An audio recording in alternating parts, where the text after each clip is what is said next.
Hello everyone, welcome to Punjab success mantra. और आज one concept day series में हमारा जो टॉपिक है वो है ग्लोबल वार्मिंग। जब हम ग्लोबल वार्मिंग को अप्रोच करते हैं, क्योंकि काफी ज्यादा पॉपुलर टॉपिक है और हर जगह आप देखोगे अखबारों में, कहीं ना कहीं इंटरनेट में, न्यूज में इसकी चर्चा लगातार होती रहती है, तो हम इसके बेसिक नॉनसेंसेस को देख लेते हैं कि अगर इस बेसिक कॉन्सेप्ट है ग्लोबल वार्मिंग या क्लाइमेट चेंज, ये वाइस वर्सा यूज होता रहता है। तो global warming and climate change के बेसिक कॉन्सेप्ट को समझ लेते हैं और इससे आने वाले कुछ कॉन्सिक्वेंसेस को देख लेते हैं कि ब्रॉडर लेवल में इसके क्या कॉन्सिक्वेंसेस आएंगे। फिर उसके आगे ये टॉपिक और भी विस्तार में खुलता चला जाता है, तो उतनी ज्यादा डेप्थ और डिटेलिंग में नहीं जाएंगे। एक बार ओवरव्यू, एक फ्रेमवर्क इसका बिल्कुल सरल भाषा में तैयार कर लेंगे। ठीक है, तो topic is your climate change और ग्लोबल वार्मिंग। अब क्लाइमेट चेंज का मतलब दो निकलते हैं। क्लाइमेट चेंज का मतलब या तो ग्लोबल वार्मिंग, क्लाइमेट चेंज का मतलब वातावरण में बदलाव। वो बदलाव ठंड भी ला सकता है, वो बदलाव गर्मियां भी ला सकता है। तो अगर क्लाइमेट चेंज की वजह से गर्मी, टेम्परेचर बढ़ने लगे तो हम उसको बोलते हैं ग्लोबल वार्मिंग। तो यहां से क्लाइमेट चेंज, आजकल जो क्लाइमेट चेंज हो रहा है उसका मतलब सिंपल सा है कि ग्लोबल वार्मिंग हो रही है। लेकिन आप लोगों ने ज्योग्राफी पढ़ी है या पढ़ेंगे, तो हम कहते हैं धरती के ऊपर कुछ हजार साल पहले एक आइस एज होती थी। अगर आप हॉलीवुड मूवीज को भी देखो तो आइस एज के ऊपर कई सारी मूवीज भी बनी है। तो मींस धरती के ऊपर कुछ सालों बाद, जैसे हमने प्लेट टेक्टोनिक पढ़ा तो हमने कॉन्टिनेंटल ड्रिफ्ट में देखा कि ये जो प्रोसेस है, जब पैंजिया बनता है और स्प्लिट होता है, स्कैटर होता है, ये एक साइक्लिक प्रोसेस है। और 6 बार धरती पे ऐसा हो चुका है कि पूरी धरती एक साथ कोलैप्स, पूरी धरती एक साथ एक्यूमुलेट हो जाता है लैंड मास, फिर ये स्कैटर आउट हो जाता है। सिमिलरली अर्थ के ऊपर ये जो बार बार क्लाइमेट चेंज होना, बर्फ का जमना और पिघलना है, ये भी एक साइक्लिक प्रोसेस के तहत ही होता है। तो इसको पूरा बोला जाता है क्लाइमेट चेंज। आजकल जो क्लाइमेट चेंज है वो है कि गर्मियां बढ़ रही है। हमारे वहां पहले धरती पे मैंने बताया कि 10,000 BCE मींस आज से 12,000 साल पहले पूरी धरती पे केवल बर्फ एग्जिस्ट करती थी, एक्सेप्ट ट्रॉपिकल एरियाज। उसके बाद ये बर्फ पिघलने लग गई, तो बाय डिफॉल्ट थोड़ा सा टेम्परेचर इसका मतलब बढ़ा है। तो क्या दो इसमें व्यू पॉइंट आते हैं लोगों के। तो कुछ साइंटिस्ट का ऐसा मानना है, कुछ वातावरण एनवायरमेंटलिस्ट का ऐसा मानना है कि ये जो क्लाइमेट चेंज हो रहा है, धरती का तापमान बढ़ रहा है, it is just a natural process. इंसान ने इसमें किसी भी प्रकार का हस्तक्षेप नहीं किया और ये एक नेचुरल प्रोसेस के तहत बढ़ रहा है। तो उन्होंने कहा क्लाइमेट चेंज के कुछ नेचुरल कारण होते हैं और इस क्लाइमेट चेंज के कुछ anthropogenic means human induce reasons होते हैं। तो अगर हम natural causes of climate change को देखें तो natural causes of climate change में सबसे पहला चेंज है, क्लाइमेट चेंज का मतलब आजकल आप ये मानिए कि तापमान बढ़ रहा है। आपको पता है कि धरती और सूरज के बीच में एक डिस्टेंस है। If this is sun and this is earth, तो there is a specific distance between sun and the earth, और अर्थ अपने ऑर्बिट में इसी तरह से रिवॉल्व एंड रोटेट कर रही है। किसी कारणवश अगर इन दोनों के डिस्टेंस में कमी हो जाए, मींस धरती थोड़ा सा सूर्य के करीब चली जाए, तो क्लाइमेट चेंज हो गया, ग्लोबल वार्मिंग। तो नेचुरल कॉजेज में एक कारण ग्लोबल वार्मिंग का होता है अगर सन और अर्थ की ज्योमेट्री चेंज हो जाती है, सन अर्थ के थोड़ा करीब चली जाती है। क्लाइमेट चेंज इसलिए भी हो सकता है कि धरती थोड़ी अर्थ जो है सूर्य से थोड़ा दूर चली जाए तो ठंड आ जाएगी, मींस टेम्परेचर डिप हो जाएगा। सिंपल सा उदाहरण है, सोलर सिस्टम के अंदर जो टेरेस्ट्रियल प्लैनेट हैं, जो प्लैनेट सूर्य के ज्यादा करीब है, इनर सर्कल में है, जैसे mercury, Venus, earth and Mars, ये सूर्य के करीब है, तो ये हॉट प्लैनेट्स है। जो प्लैनेट बियॉन्ड मार्स हैं, जैसे जुपिटर है, सैटर्न है, वहां पे हमेशा बर्फ जमी रहती है क्योंकि वो सूर्य से दूर है। उसी प्रकार से अगर अर्थ का सूर्य से डिस्टेंस बढ़ जाए तो क्लाइमेट चेंज हो सकता है, मींस ठंड आ सकती है। थोड़ा सा अर्थ करीब आ जाए तो गर्मियां आ सकती हैं। तो एक नेचुरल ज्योमेट्री में चेंज होने के कारण भी अर्थ के ऊपर टेम्परेचर बढ़ता और घटता हो सकता है। दूसरी बात, अगर कुछ कारण से, अगर हम मान लें सूर्य जो है एक सोलर आउटपुट दे रहा है, कुछ एनर्जी रिलीज कर रहा है जिसकी वजह से हम तक गर्माहट पहुंचती है, तो मींस अगर ये सन का टेम्परेचर थोड़ा सा और बढ़ जाए, मींस सोलर रेडिएशन ज्यादा एमिट होने लग जाए, तो भी हमारे वहां क्लाइमेट चेंज हो जाएगा, ग्लोबल वार्मिंग हो जाएगी। किसी कारणवश अगर सन का टेम्परेचर कम हो जाए, जो उसकी आउटपुट है वो कम हो जाए, वहां पे फ्यूजन रिएक्शन ही तो हो रही है, वो रिएक्शन थोड़ी सी तेज हो जाए या घट जाए, उसकी वजह से भी यहां सर्दियां एक्सट्रीम हो सकती हैं या गर्मियां एक्सट्रीम हो सकती हैं। तो मींस क्लाइमेट चेंज का एक और कारण है कि सूर्य से आने वाली रोशनियों में बढ़ोतरी या घटोतरी। ऑलराइट, तो solar output is one of the very की फीचर जिसकी वजह से ग्लोबल वार्मिंग या क्लाइमेट चेंज इंड्यूस हो सकता है। थर्ड एस्पेक्ट देखते हैं, किसी कारण से अर्थ का एल्बिडो, एल्बिडो हमने ज्योग्राफी में पढ़ा कि reflective capability of the earth, कि अगर सूर्य से 100 unit of, if we are receiving 100 unit of energy from sun, out of this 100 unit nearly 35% of the energy is reflected back to the outer atmosphere without giving any heating effect, and this concept is known as albedo। तो किसी कारणवश अगर ये albedo बढ़ता या घटता है, जिसको अभी मैं हीट बजट ऑफ द अर्थ आपने पढ़ा है, तो अगर आपको हीट बजट की अंडरस्टैंडिंग है, आपको ग्लोबल वार्मिंग जैसा टॉपिक कभी परेशान नहीं कर सकता। तो अगर हम देखें कि एल्बिडो अगर किसी कारण से 35 की जगह 36 हो गया, तो मींस अर्थ पे क्लाइमेट चेंज हो जाएगा, सर्दियां आ जाएंगी और अर्थ का टेम्परेचर डिप हो जाएगा। किसी कारणवश ये रिफ्लेक्टिव इंडेक्स 34 रह गया, मींस अर्थ ज्यादा एनर्जी अब रिसीव करने लग गई, तो अर्थ में टेम्परेचर राइज हो जाएगा। तो मींस एल्बिडो के बढ़ने या घटने के कारण अर्थ का टेम्परेचर चेंज हो सकता है। इस एल्बिडो को इंपैक्ट करते हैं कुछ नेचुरल कॉजेस, जैसे फॉर एग्जांपल जब हम ज्योग्राफी में पढ़ते हैं कि जब हम कहते हैं कि मेकिंग ऑफ द अर्थ, और 11th क्लास की एनसीईआरटी में एक टॉपिक चैप्टर है सोलर सिस्टम एंड द अर्थ, तो उस अर्थ में हमने देखा कि कैसे एवोल्यूशन ऑफ द अर्थ हुआ।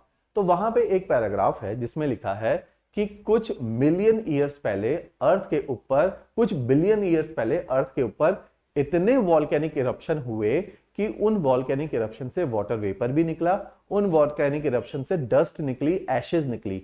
उन एशेज ने अर्थ के पूरे एटमॉस्फेयर को चारों तरफ से घेर लिया। ऐसा करने के कारण सूर्य की जो रोशनी है वो अर्थ तक नहीं पहुंच पाई, क्योंकि एक डस्ट क्लाउड की कवरिंग बन गई। उस डस्ट क्लाउड की कवरिंग के कारण जिसने सूरज की रोशनी को रोका, हमारा एल्बिडो चेंज हो गया। मींस अर्थ ज्यादा रिफ्लेक्ट करने लग गई रेदर देन एनर्जी को रिसीव करने की जगह, जिससे पूरी अर्थ का टेम्परेचर डिप हो गया और अर्थ पे केवल इतने क्लाउड और बने, इतनी कंडेंसेशन हुई जिसकी वजह से आज सारे समुद्र शेप में आए हैं।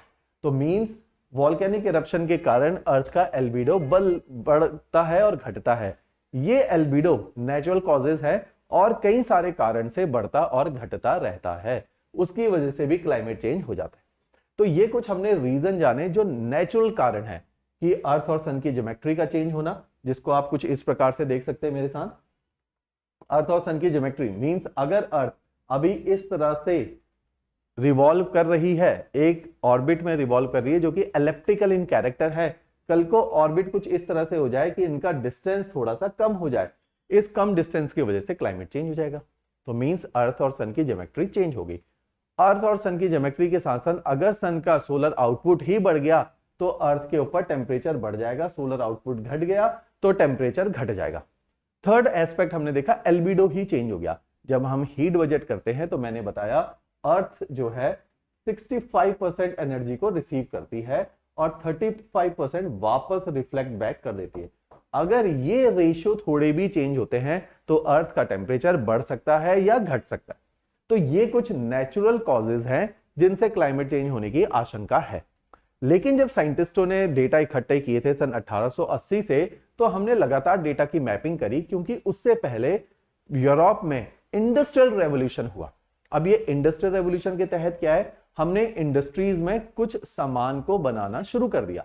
जब इंडस्ट्रीज में मैन्युफैक्चरिंग हैवी लेवल पे या लार्ज स्केल लेवल पे होने लगी, तो उन इंडस्ट्रीज को चलाने के लिए हमको बिजली की जरूरत पड़ी। बिजली को बनाने के लिए हमने एक काम किया, हमने कोयले को जलाना शुरू कर दिया। जब हमने कोयले को जलाया तो कई सारी गैसेस एमिट हुई, और जिनमें से दो सबसे ज्यादा एमिट होने वाली गैसेस थी मीथेन एंड कार्बन डाइऑक्साइड या कार्बन मोनोऑक्साइड। तो ये तीन गैसेस लार्ज मात्रा में हमने एटमॉस्फेयर में रिलीज करी बिकॉज ऑफ इंडस्ट्रियल रेवोल्यूशन। 1880 तक हमारे पास वो टेक्नोलॉजी आ गई जिसकी मदद से हमने ये नापा कि अर्थ का कितना जो है टेम्परेचर चल रहा है। धीरे धीरे हमने डेटा इकट्ठे किए और हर साल देखा ये टेम्परेचर अर्थ का बढ़ना शुरू हो चुका है। मींस क्योंकि पूरी दुनिया में इंडस्ट्रियल रेवोल्यूशन फैल रहा था, और ये इतनी तेजी से फैल रहा था क्योंकि आबादी बढ़ रही थी। उस बढ़ती हुई आबादी के लिए हमें ज्यादा बिजली पैदा करनी थी, ज्यादा इंडस्ट्रीज ने चलना था। दूसरी बात, अब लोगों ने पेट्रोलियम भी जलाना शुरू कर दिया, हाइड्रोकार्बन पे आ गए। हाइड्रोकार्बन पे जब हमने पेट्रोलियम को जलाना शुरू कर दिया तो व्हीकल ने भी पॉल्यूशन किया, तो हमने सल्फ्यूरस नाइट्रस ऑक्साइड्स को भी रिलीज किया, जिसकी वजह से ग्लोबल वार्मिंग या टेम्परेचर तेजी से बदला, क्योंकि हमने अर्थ के एटमॉस्फेयर में ज्यादा ग्रीन हाउस गैसेस को पंप इन किया। इसका हम उदाहरण कैसे देखते हैं कि अर्थ के, आप इस डायग्राम को याद रखिए, आपके एनसीईआरटी से पिक्ड डायग्राम है। ये डायग्राम बोलता है कि अगर सन से 100% एनर्जी आती है, 100% में से जैसा कि मैंने बताया 35% तो सीधा ही एटमॉस्फेयर में वापस चली जाती है। Out of this 100%, 65% of the energy is with the atmosphere and the अर्थ। लेकिन जब हमारी terrestrial outgoing long wave terrestrial radiation start होती है, तो हम देखते हैं अर्थ का एटमॉस्फेयर कुछ समय के लिए एनर्जीज को होल्ड करके रखता है और कुछ समय के बाद इनको रिलीज कर देता है ग्रेजुअली। तो इस प्रोसेस में लगता है टाइम कि अर्थ ने एनर्जी एटमॉस्फेयर को दी, एटमॉस्फेयर ने एनर्जी आउटर स्पेस में वापस भेज दी। इसको बोला जाता है heat budget of the earth या energy budget of the earth. इस सारे प्रोसेस में अर्थ का एटमॉस्फेयर कुछ समय लेता है इस एनर्जी को री रेडिएट करने के लिए। ये जो समय है, ये अर्थ के एटमॉस्फेयर ने जो हीट को होल्ड करके रखा कुछ टाइम, इस कॉन्सेप्ट को बोला जाता है ग्रीन हाउस इफेक्ट। मींस आप टेम्परेचर को कुछ टाइम होल्ड करोगे फिर रिलीज करोगे। तो अर्थ का एटमॉस्फेयर एज अ ब्लैंकेट, हम शब्द इस्तेमाल कर लेते हैं ब्लैंकेट। ब्लैंकेट के मतलब को समझो, हम कंबल की बात कर रहे हैं। कंबल आपको आने वाली ठंडी हवाओं से भी बचाता है और आपकी बॉडी की हीट लॉस होने से भी बचाता है। तो it act as a blanket, बड़ा अप्रोप्रिएट वर्ड है कि ये ज्यादा रोशनी, ज्यादा एनर्जी से भी बचाएगा और आपकी एनर्जी को लीक आउट होने में भी समय लगाएगा, जिसकी वजह से अर्थ पे एक हैबिटेबल टेम्परेचर मेंटेन्ड है और लाइफ संभव है। तो ये एक अच्छा काम कर रहा था एटमॉस्फेयर। अब आपने इस एटमॉस्फेयर में इतनी ग्रीन हाउस गैसेस को पंप इन किया पोस्ट इंडस्ट्रियल रेवोल्यूशन कि अर्थ का ये जो टाइम पीरियड था जिसमें एनर्जी री रेडिएट हो रही है आउटर स्पेस में, ये टाइम फ्रेम बढ़ गया है। बस global warming is all about this time frame कि मान लो पहले 2 मिनट में एनर्जी रिलीज होती थी, अब वो एनर्जी को रिलीज होने में 2.5 मिनट लग रहे हैं, जिसकी वजह से अर्थ के पर्यावरण और वातावरण का टेम्परेचर बढ़ चुका है। तो this is nothing but this is the global warming and the climate change कि we have pumped so much of greenhouse gases into the atmosphere that now the atmosphere of the earth is taking higher time to release its energy into the outer space than it used to take previously. तो इस पूरे process को बोला जाता है climate change. Alright, तो ये बड़े साधारण से शब्दों में मैंने आपको कॉन्सेप्ट को समझाया। देखिए ये डायग्राम क्या बोलता है कि सन से एनर्जी आती है, ये एनर्जी री रेडिएट होती है। इस री रेडिएशन के जो टाइम लैग है, इस टाइम लैग को ग्लोबल वार्मिंग बोला जाता है या एक्स्ट्रा ग्रीन हाउस इफेक्ट बोला जाता है, जो कि हुआ है आपकी ग्रीन हाउस गैसेस से। जब यूनाइटेड नेशन ने अपनी कमेटीज बिठाई और रिपोर्ट्स ली साइंटिस्टों की, और उसने बोला कि साइंटिस्टों को कि आइडेंटिफाई करो कि कौन सी गैसेस रिस्पॉन्सिबल है ग्लोबल वार्मिंग की, ताकि हम पूरी दुनिया के लेवल पे कानून बनाए कि ग्लोबल वार्मिंग को रोकने के लिए इन गैसेस के एमिशन को बंद करो। तो यूनाइटेड नेशन ने रिपोर्ट दी कि भाई सबसे ज्यादा जो रिस्पॉन्सिबल है कार्बन डाइऑक्साइड, जो तकरीबन 76% ऑफ द ग्लोबल वार्मिंग के लिए रिस्पॉन्सिबल है। उसके बाद हम देखते हैं methane, nitrous oxide, hydrofluorocarbon, perfluorocarbon and sulphur hexafluoride. These are the 6 greenhouse gases which has been recognized by United Nation कि ये ग्लोबल वार्मिंग के लिए रिस्पॉन्सिबल है। अगर आपको ग्लोबल वार्मिंग को कम करना है, अगर इसको प्रिवेंट करना है, मिटिगेट करना है, तो आपको इनके एमिशन पे काम करना होगा। इसीलिए हम over a period of time you will see India solar energy, renewable energy, green energy, clean energy, wind energy, इनकी बातें कर रहा है, न्यूक्लियर एनर्जी की बातें कर रहा है, स्मॉल हाइड्रो प्रोजेक्ट्स की बातें कर रहा है। क्यों?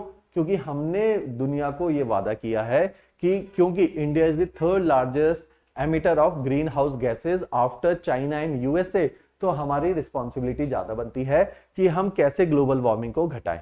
But we have a population of 130 millions, तो हमें इन लोगों को खाना खिलाना है, इन लोगों के घरों को चलाना है, अर्बनाइजेशन करना है, इंडस्ट्रियलाइजेशन करना है, तो we need energy. But we are just trying to diversify this energy into the realm of renewable and clean energy. तो this is what we are trying to do at our level. लेकिन हमारे present financial resources के constraint के कारण, technological resources के constraint के कारण हम इमीडिएटली शिफ्ट नहीं कर सकते। मोर ओवर कि हमारी इतनी बड़ी जनसंख्या डिपेंडेंट है इस प्रकार की एनर्जी से जो ग्लोबल वार्मिंग के लिए रिस्पॉन्सिबल है। ऑलराइट, तो this was all about global warming. अब इस ग्लोबल वार्मिंग के कुछ कॉन्सिक्वेंसेज हैं कि कुछ कॉन्सिक्वेंसेज होंगे ग्लोबल वार्मिंग के। ज्योग्राफी से ड्रिवन पूरा टॉपिक है। आपने सिंपल अर्थ के सर्कुलेशन सिस्टम को पढ़ा है, मैं फिर से रीआइटरेट कर लेता हूं। इक्वेटर के ऊपर आपको पता है एक लो प्रेशर सेल बनता है और इक्वेटर से कन्वेक्शन करंट ऊपर को राइज करते हैं। ये राइजिंग कन्वेक्शन करंट जनरली अगर एक जनरलाइज डायग्राम बनाए तो पोल्स के ऊपर जाके सबसाइड करते हैं और इस तरह से एक सर्कुलेशन सिस्टम शेप में आता है। पोल्स के ऊपर बनता है हाई प्रेशर, इक्वेटर के ऊपर बनता है लो प्रेशर। और ये हाई प्रेशर पोल्स पे क्यों बनता है? क्योंकि पोल के ऊपर है ग्लेशियर्स, चाहे हमारे एंटार्क्टिका है चाहे आर्टिक ओशन है। अब क्योंकि ग्लेशियर है तो हाई प्रेशर बनेगा और ये पूरा सिस्टम हमारा शेप में आएगा। अब हो क्या रहा है, with the passage of time, with the increase in global temperature, these poles, polar ice is melting gradually and now it is melting at a faster rate. तो उसकी वजह से हम देखते हैं कि क्योंकि अगर बर्फ पिघलनी शुरू हो गई, जैसा कि हमने रिपोर्ट में आइडेंटिफाई किया, हिंदुस्तान में भी जो ग्लेशियर्स हैं, गंगा, ब्रह्मपुत्र, यमुना, ये जो बिग रिवर्स हैं, ये ज्यादा तेजी से चल रही हैं। ग्लेशियर ज्यादा तेजी से मेल्ट डाउन हो रहे हैं। हमने उत्तराखंड में भी देखा कि ग्लेशियर बर्स्ट हो गया, पिघल गया और 2 पार्ट में डिवाइड हो गया। तो इस तरह से हम देख रहे हैं कि दुनिया में टेम्परेचर बढ़ने की वजह से ग्लेशियर्स टूट रहे हैं, मेल्ट आउट हो रहे हैं, जिसकी वजह से over a period of time we will be witnessing पूरी दुनिया का सी लेवल राइज होगा। अगर पूरी दुनिया का सी लेवल राइज होगा तो मींस पूरी दुनिया में बाढ़ आएगी, particularly in the coastal areas of the world. And you know कि almost 30 to 40% of our population is residing in the coastal belt. चाहे ऑस्ट्रेलिया की नॉर्थ ईस्टर्न बेल्ट देख लो या पूरी ईस्टर्न बेल्ट देख लो, यूएसए कनाडा की ईस्टर्न बेल्ट को देख लो, या आपके साउथ एशिया, इंडिया देख लो, बांग्लादेश देख लो, पूरा साउथ ईस्ट एशिया देख लो, सब कोस्टल एरिया में बसा है। तो मींस लार्ज स्केल पे कोस्टल इनंडेशन हो जाएगी और इस कोस्टल इनंडेशन की वजह से आपका क्लाइमेटिक या डिजास्टर इंड्यूस्ड माइग्रेशन बढ़ जाएगा। तो this will be the first consequence of global warming, rise in sea level, rise in the environmental migration and the inundation of the coastal areas।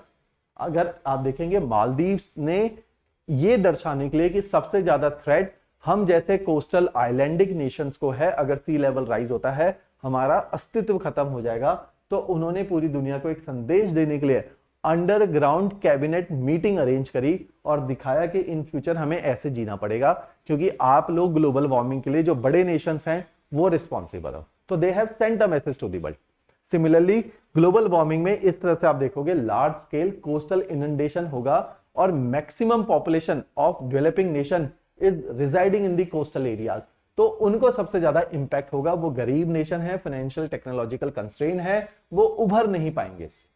Alright, the second foremost consequence of global warming is increase in the level of disasters. कैसे? आप देखेंगे this thing you must have witnessed कि with the passage of time we could see कि seasons की shifting हो रही है कि समय पे ना तो मॉनसून आ रहे हैं, समय पे ना सर्दियां शुरू होती हैं, ना समय पे गर्मियां शुरू हो रही हैं, जिसकी वजह से कभी अभी जैसे इस साल हमने हिमाचल के अंदर पर्टिकुलरली देखा कि कितना ज्यादा क्लाउड बर्स्ट के इंसिडेंसेस आए ग्लोबल वार्मिंग की वजह से। आप समझो पूरी दुनिया का तापमान बढ़ेगा। अगर पूरी दुनिया का तापमान बढ़ेगा तो बारिश होने के लिए हमको चाहिए कि कंडेंसेशन होगी एक पर्टिकुलर टेम्परेचर में। अगर ग्लोबल वार्मिंग हो गई तो अर्थ के जो एटमॉस्फेयर है उसकी वाटर होल्डिंग कैपेसिटी बढ़ जाएगी। इस चीज को ध्यान से समझो, the capacity of the atmosphere will increase in terms of its water holding capacity. उसकी वजह से आपकी बारिश बहुत लंबे समय तक नहीं होगी, बहुत ज्यादा पानी चाहिए कंडेंसेशन होने के लिए, वाटर को, एयर को सैचुरेट होने के लिए, रिलेटिव ह्यूमिडिटी को 100% होने के लिए। तो मींस कि आपके ड्राउट बढ़ जाएंगे, लंबे समय तक बारिश नहीं होगी। जब बारिश होगी तो बारिश इतनी खतरनाक होगी क्योंकि इतना सारा पानी बहुत लंबे समय तक एक्यूमुलेट होता रहा, फिर बारिश की वजह से वो एक साथ नीचे आ गया। तो मींस क्लाउड बर्स्ट के इंसिडेंसेस बढ़ेंगे। ये बढ़ेंगे तो मींस आपके फ्लड्स आने की संभावनाएं ज्यादा होंगी, लैंडस्लाइड ज्यादा होंगे। तो ग्लोबल वार्मिंग की वजह से आपके ड्राउट एंड फ्लड दोनों ही बहुत ज्यादा आएंगे। थर्ड नंबर पे आप देखोगे क्योंकि गर्मियां बढ़ी हैं, ड्राउट बढ़ा है, फॉरेस्ट फायर के इंसिडेंसेस पहले से ज्यादा देखने को मिल रहे हैं। तो ये 3 प्रकार के डिजास्टर, इसके अलावा कई सारे हैं। हीट वेव्स बढ़ जाएंगी, कोल्ड वेव्स बढ़ जाएंगी, आपके साइक्लोन्स ज्यादा आएंगे, क्योंकि साइक्लोन के लिए हमें पता है कि 27 डिग्री टेम्परेचर चाहिए। अगर ग्लोबल वार्मिंग हुई तो साइक्लोन, ट्रॉपिकल साइक्लोन की रेंज बढ़ जाएगी। उन समुद्रों में जहां आज तक 27 डिग्री सेल्सियस टेम्परेचर नहीं पहुंचता था, वहां पर भी टेम्परेचर रीच होगा। तो ट्रॉपिकल साइक्लोन के रीजन्स बढ़ जाएंगे, एरियाज बढ़ जाएंगे, इंटेंसिटी बढ़ जाएगी, उतने ज्यादा डिजास्टर्स हो जाएंगे। तो because of this global warming, not only the frequency of the disaster will increase but their intensity will also get intensified। तो उनकी इंटेंसिटी भी इंटेंसिफाइड हो जाएगी, उनकी फ्रीक्वेंसी भी बढ़ जाएगी, ज्यादा डिजास्टर आएंगे। तो these are the 2 major consequences of global warming। Number first was increase in the rise of sea level and environmental induced migration। Second is the increase in the frequency and intensity of disaster। Number third major consequences of global warming would be कि आपका पूरी दुनिया का agricultural pattern बदल जाएगा। Geography से आप लोग वाकिफ हैं, आपको पता है ट्रॉपिकल बेल्ट यहां पे एग्जिस्ट करती है। अगर ग्लोबल वार्मिंग हुई, ये ट्रॉपिकल बेल्ट आपकी एक्सपैंड हो जाएगी और टेम्परेचर इंक्रीज होते होते टेम्परेट एरिया में भी ट्रॉपिकल क्रॉप्स लगाई जाएगी। हिमाचल इसका उदाहरण है। अब हिमाचल के कुछ हायर एल्टीट्यूड तक भी राइस फार्मिंग की जा सकती है, क्योंकि वहां पे अब टेम्परेचर बढ़ गया है। इसकी वजह से ग्लोबल फूड पैटर्न चेंज होगा, ड्राउट एंड फ्लड आएंगे, तो एनिमल्स भी मरेंगे और कुछ प्लांट सूखेंगे भी। जैसे अगर आप देखोगे सर्दियों में अनटाइमली रेनफॉल होने से लास्ट ईयर भी आपकी वीट प्रोडक्शन खराब हुई, इस साल भी आपकी प्रोडक्शन खराब हुई है। अनटाइमली ड्रिजलिंग कश्मीर का एग्जाम्पल है, अनटाइमली रेनफॉल के साथ साथ आपकी स्नोफॉल हो गई अक्टूबर के मंथ में, या हेल स्टॉर्म हो गया, जिसकी वजह से आपकी क्रॉप्स नुकसान हो गई। तो मींस एग्रीकल्चर पे सबसे बड़ा इंपैक्ट होगा, क्योंकि as you people know agriculture is directly correlated with the environment and the climate. और क्लाइमेट के बदलाव में या तब्दीली आने पे जो सबसे ज्यादा इंपैक्ट पड़ेगा, that will be your agricultural based economic activity, और उसके रिपरकशन फिर आपको पूरे इकोनॉमिक स्फेयर के अंदर देखने को मिलेंगे। तो these are the 3 big consequences of global warming. Number first was rise in sea level, second was increase in the frequency and intensity of disaster, number third is changing pattern of agriculture या agriculture की production और food security का पूरी दुनिया को threat. तो these are the 3 major consequences of global warming. Alright, इन सारे लेक्चर से जुड़े हुए नोट्स हमारे टेलीग्राम चैनल पे शेयर किए जाएंगे। हमारी जो ईमेल आईडी, हमारी जो वेबसाइट है punjabsuccessmantra.com, वहां पर भी इसका एक कोर्स डिटेल बना हुआ है, जिसमें ये सारी चीजें शेयर की जाएगी, नोट शेयर किए जाएंगे। ये सारे लेक्चर्स एक सीक्वेंस में लयबद्ध वहां पे आपके लिए मौजूद हैं, या हमारी प्लेलिस्ट 1 कॉन्सेप्ट अ डे में आप इनको देख सकते हैं, समझ सकते हैं। ऑलराइट, चलिए, थैंक्स अ लॉट।